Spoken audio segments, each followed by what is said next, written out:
Good afternoon, everybody. It's your boy, The Legend, here, coming at you from Adventureland on Long Island, New York. Here at the back of the park, I'm going to show you around what was the park of my childhood growing up on Long Island. Grew up about 10 to 15 minutes away from Adventureland, so I've probably been here just about more than I've been to as much as I've been to any park ever before I moved to, Walt Disney World. So been to here a ton of times. Really great history. Where you can see the train going by, the antique cars.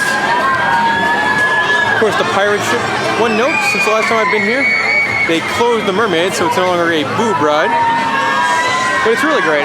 Park's in really good shape. First time I've been here in a couple of years, and it looks great. It's very clean.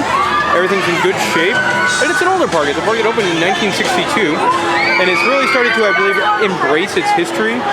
And as somebody that's been going here for 25 years, I noticed that things get moved around in the park. This Eiffel Tower here used to be in a kiddie ride in the back, and things like that. Of course, all over the park you see advertisements for their new for 2015 spinning roller coaster is coming. Very cool. I believe it's a Vekoma model. Don't quote me on that. I want to say Vekoma, but I'm not sure. Very similar if you've been on the Sierra Sidewinder over at Knott's Berry Farm. That same style ride, not the same layout, but the same style. We had the one of the park operations manager on the podcast over here, so that's always a plus. He told us all about it. Adventureland, not a very big park. Look at the map here. It's pretty much one straight shot from here back. I love how they show trees over there. Well, there's not really trees. It's like an industrial park and a large Target. Anyway, moving on. Pretty much generic snacks and stuff like that. And it's a neat little place on Long Island, which very popular too. I mean, it seems to be doing very, very, very well. As it's one of the busiest I've ever seen it. Get some of the theming along the antique cars over there. Mom won a Minion earlier at the frog game, and Molly won a puzzle ball. Over there, you can see Adventureland's interesting mascot, Alfie Adventureland, and he is dancing. Always interesting when the parks have creative mascots like that. We've got Mini Donuts, which is not the River Grease Mini Donuts loved by me and Coaster Clint Novak, but they are Mini Donuts. Another shot of Alfie Adventureland. Moving on here, if you're not familiar with Adventureland, they got 2 roller coaster credits right now. The Ladybug coaster being one of them, which is a family coaster, probably a step up from the kiddie coaster. And obviously adults can ride, as you see those 2 guys there. They're certainly not children. And you can ride that. It's over here. Pretty much standard family coaster kind of stuff. Up in front of us here is the Hurricane. I'll get to that in just a moment. But one of my things, as I was talking about the history of the park, they've got the old tree from the old haunted house dark rides here, and he moves, and his mouth opens. He doesn't talk like he used to, but he's still here and he moves, which is really, really neat. Over here you can get a shot of the Ladybug roller coaster. Cool, I love this. As somebody that's been going to the park for years, when they brought this back and made it move, love that. Over here you see what replaced the old 1313 Cemetery Way, and that is the Ghost Train dark ride. Complete with your puking man who goes off every few minutes. It's an okay little dark ride. Definitely, you can tell it's made on a budget, but really interesting and awesome dark ride vehicle here. It's a little rickshaw kind of thing. Definitely very much a budget ride, but the ride vehicles are just awesome. That's really neat. Ride itself, really kind of nothing special, but got a couple of gags that made you jump, but if they had a little bit bigger budget, probably would be a decent ride. And it's one of the more popular rides in the park. Capacity is not a strong suit.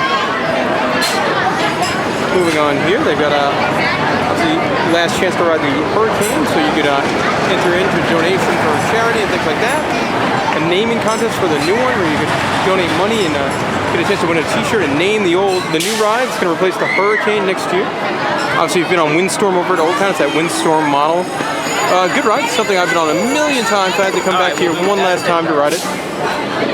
They've got some really interesting looking flat rides here too. Things that you won't see in a lot of other parks. And I'm really not sure where they bought some of them. Like this spinning drop tower. I know where they bought that one because it says SBF on it, but I guess they have some interesting looking kids rides here. Hurricane will be missed, but obviously new roller coaster coming next year. everyone's excited for that. It's been a while. I mean, the Hurricanes ran for 23 years now, so it's time to go. And a new roller coaster for Adventureland will do good. But you can tell a lot of people are here, so there's a lot of people coming in for their last rides on it. You've got a Husk Frisbee over here with an unnamed basketball player. And then a very Patrick Ewing-like gentleman over there. Might catch that going in just a minute. Now, Molly's favorite part of the entire trip to Adventureland was actually this smiley-faced hot dog on the doghouse snack stand.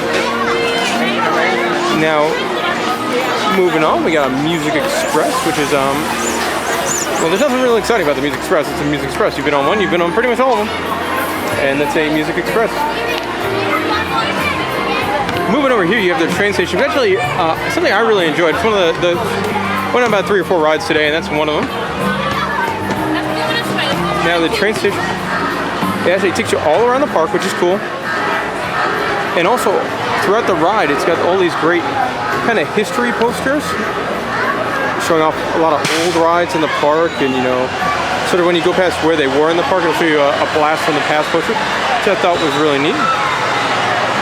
Also, on the topic of being a huge, gigantic nerd, they have this sign here. We are not a cure for cancer, but we are not going to save the world. But if we can make people happy for a few hours a day, then we're doing something right. Jack Langley, so it's the first president of Disneyland. So it's kind of interesting they would have a quote like that.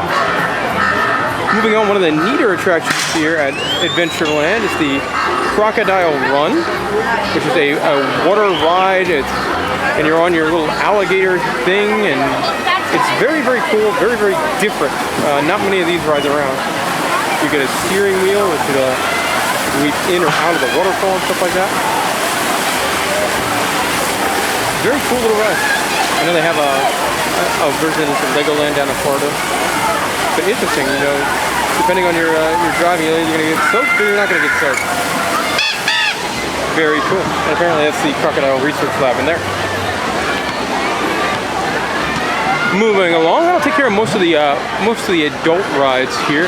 Towards the back half of the park, you end up with more of a Kiddieland area. As you can see, a lot of people here, so I'm having to, you know, do this podcast and dodge through all the guests and that kind of thing.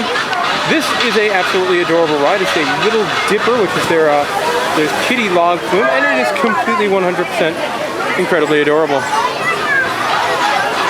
Look at these little cars are kind of like sacks, and they're just super, super cute. Because there's some fountains. It's a really adorable little ride with a little drop back there. Bumper cars off in the distance. Moving along over here, you have your standard kind of Samba Tower. A very pretty double-decker carousel.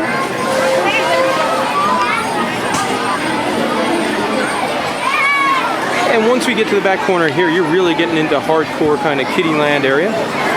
Which, well, I would normally kind of skip Kiddieland. They do have some interesting stuff that I do want to point out. Which is not this helicopter ride, which you kind of see everywhere. Trying to make sure we're well in Kiddieland, not to run over the kitties. That is important indeed.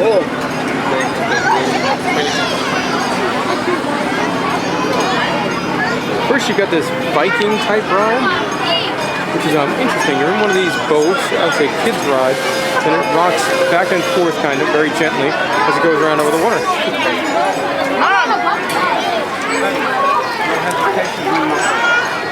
A little kind of traditional convoy. This is something I really wanted to get on video. Again, another SBF ride, but it's a ride I've never seen before. And it's sort of like a disco, but it doesn't go all the way around, and it spins. It's a very different kind of ride. I'll try to swing back in just a minute or two when this ride's actually functioning. In the meantime, since the last time I've been here, they've added this ride here, which is sort of like this odd character ride with tons of different vehicles on it. There's John Deere tractors, there's a knockoff Disney train with Lumiere.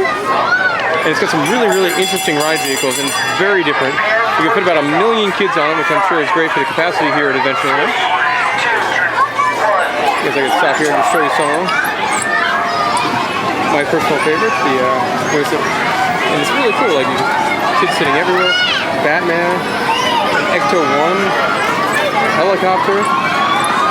been pretty quick now, but Stay Puft Marshmallow Man, really cool Night Rider. So a very interesting ride. Now I don't think I've ever seen a kids ride like this. There's been so many kids on it. Interesting. Moving on, you have a very pretty wave swinger that's sat here at the edge of Adventureland, right on the corner of Route 110 for about since the end of time or so. Right next to that, you have the Ferris wheel, balloon-style Ferris wheel.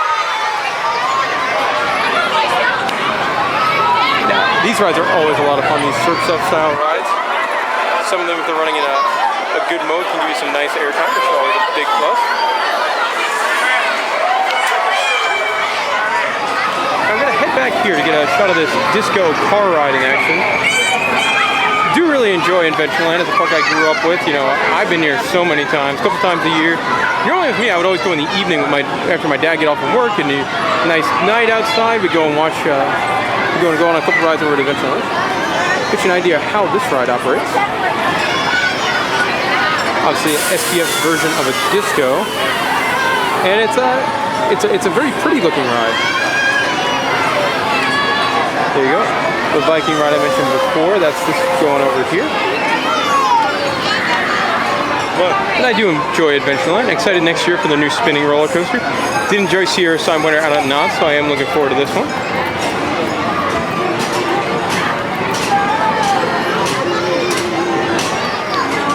Last kind of ride here is the this kiddie train kind of thing, the Alfie Express.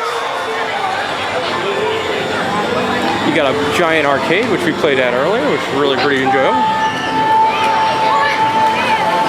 Got to cross over the train track again. I thought this was good. I guess one of the original owner, or the guy that owned the park for a long time, must have passed away in the last few years. I believe the guy on the park said there's this really neat memorial tribute to him over there. See, big arcade, always a huge plus. Now, last but not least, I'm going to take you to the corner of the food court because they've got some really neat details that y'all as coaster people, you're going to really enjoy. I love that they have the Yankee game on the TV. That's fantastic news. Mom and Dad and Molly did not want to be on the show today, so they wanted to come over here and watch the game. Unfortunately, we're losing 3-2. Going to go over here just to show you these Adventureland postcard decorations here they have on the wall because I think they're really, really neat. And you can tell Adventureland's not a very big park, as you know, it's been about a 10-minute video, and we walked across the entire thing. Again, some great postcards here. This one sort of sets things up.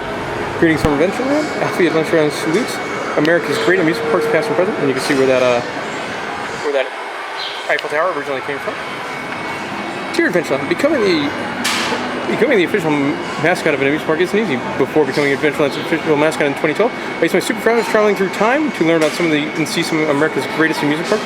Here are the postcards I sent back home to you, my friends at Adventureland, during my travels at these parks. And got one from Nunley's here in Baldwin, New York. This was literally 4 minutes down the road from my house. My very first roller coaster was at Nunley's. And they got some great information about it here, like Billy Joel wrote a song about it. The park closed in '95 to be replaced by an evil Pep Boys, and this carousel was restored in 2008. Now operates in Nassau County. All right, everybody. Greetings from Cedar Point, of course, America's rock and roller coast. Postcards are a little outdated. It says Cedar Point has 17 different roller coasters, but still very, very cool. I love, as a huge dork, this is some really, really interesting theming. Moving on over here, they got two more that I just want to show off real quick. No riding for this one, but greetings from Moray Piers in Wildwood, New Jersey. And last but not least, of course, greetings from Coney Island with some great old-timey pictures on there. And all about Coney Island. Talk about how there's Dreamland and Luna Park and Steeplechase. Really cool. I love this little detail out here in the back of the food court picnic area. I want to thank you all for watching. Congratulations to Adventureland. I'll be back next year to check out their new roller coaster. See you, everybody.